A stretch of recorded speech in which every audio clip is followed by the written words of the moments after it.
السلام علیکم ورحمۃ اللہ وبرکاتہ۔ حافظ ابن کثیر اور حافظ ابن اساکر عبداللہ بن حذافہ رضی اللہ عنہ کا واقعہ بیان کرتے ہیں کہ آپ کو رومی کافروں نے قید کر لیا اور اپنے بادشاہ کے پاس پہنچا دیا۔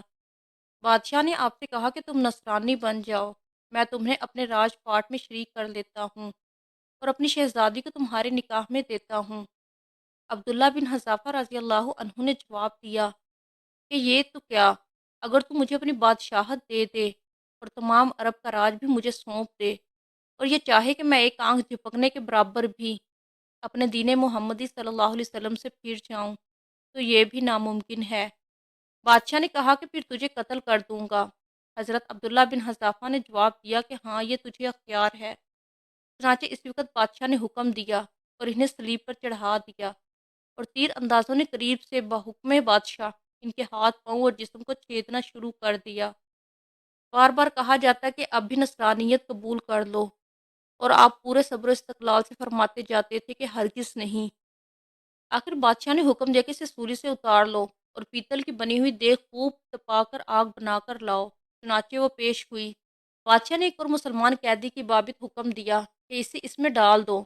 اسی وقت حضرت عبداللہ بن حذافہ کی موجودگی میں آپ کے دیکھتے ہوئے اس مسلمان قیدی کو اس میں ڈال دیا گیا۔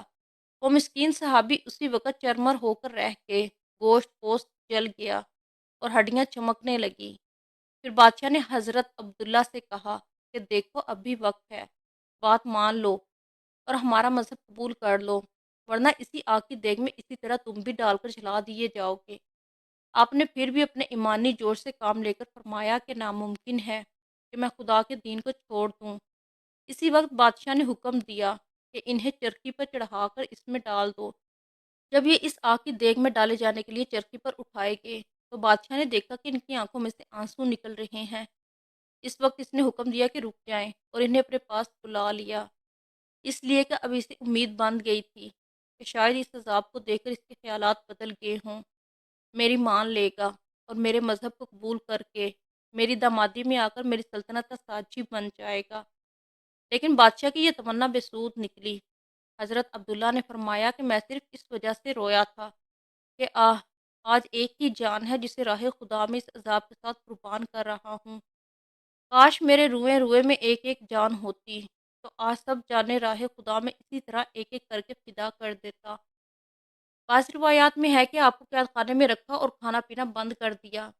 کئی دن کے بعد شراب اور خنزیر کا گوشت بھیجا، لیکن آپ نے اس بھوک پر بھی اس کی طرف توجہ نہ فرمائی۔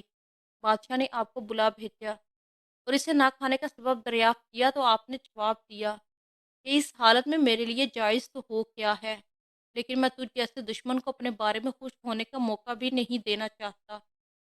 اب بادشاہ نے کہا کہ اچھا، تم میرے سر کا بوسہ لے لو تو میں تمہیں اور تمہارے ساتھ کے تمام قیدیوں کو رہا کر دیتا ہوں۔ آپ نے اسے قبول فرما لیا اور اس سے سر کا بوسہ لے لیا، اور بادشاہ نے بھی اپنا وعدہ پورا کیا۔ آپ اس طرح سے اپنے ساتھیوں کو چھڑانے میں کامیاب ہو گئے۔